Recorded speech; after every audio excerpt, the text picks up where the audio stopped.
Ladies and gentlemen, that concludes our first round of the best World Tour. That first round was filled with a bunch of bangers and one stinker. And my God, man, I mean, this tournament has been absolutely just balls to the wall crazy. You had the first round, you had Kimbo Slice getting knocked out by Andre Bishop in the first round with 30 seconds left. Then you had Big Ben Rothwell versus Alistair Overeem. I'm talking about them two went through. Alistair Overeem dominated Big Ben. He broke him down. He broke his legs. He destroyed him. He hurt him. And then right after that, it looked like it was all in Big Ben's favor. But then Big Ben, it looked like it was all in Alistair's favor. But then Big Ben, he was checking Alistair's kicks over and over again. He was getting his legs restored, but he was blocking Alistair's kicks in the process. So when it came down to it, second round, he caught Alistair. He used Alistair's greatest weapon against him, and he managed to squeak out a big upset. And then he had Travis Browne versus Cain Velasquez. This match was just a battle of two guys wanting to find their mojo again, and it was mostly just a clean decision victory now from Travis Browne, but Travis almost got finished in the last couple seconds of the fight, but still nonetheless he managed to hold in and got the decision victory. And then we have Steven Skyscraper Struve versus Isaac the Iceman Frost. And let me tell you something, folks, this one was my personal favorite. Struve is the first man to drop Isaac Frost in MMA, and my God, he did it perfectly. But the fight was pretty even from this first round. At the start of the first round, but it's Isaac Frost with that power, that Deontay Wilder power. He kept on hunting, and he ate a kick, but he came back with a massive, beautiful overhand right to end Struve's night in the first round. Now, and then we have on the B side of the bracket, we have Derek Lewis versus Mark Hunt.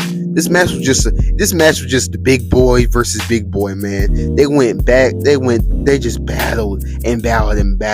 They traded knockdown after knockdown, and I really feel bad for Hunt. Hunt really wanted to get his mojo back. He in the pre-fight interviews, like I said before, he really wanted to get that rematch against Isaac Frost. He really hoped to make it far in this tournament. But again, it's what happens when you're a brawler. It's always a 50-50 shot. You're a slugger. You're a big heavyweight who just slugs. It's always going to be 50-50. And it ended up going Derek Lewis's way. But I really hope Hunt can bounce back from this and he can eventually get his rematch against Frost. Now, next we had Andre Arlovski versus Daniel Cormier. Now, this match was a bit unfair for Daniel. Daniel fought one of the best strikers in the UFC UFC history, and Daniel was one of the best wrestlers. But many people question why was Daniel in this, but Daniel thought that he could be the anomaly. He could be the question mark.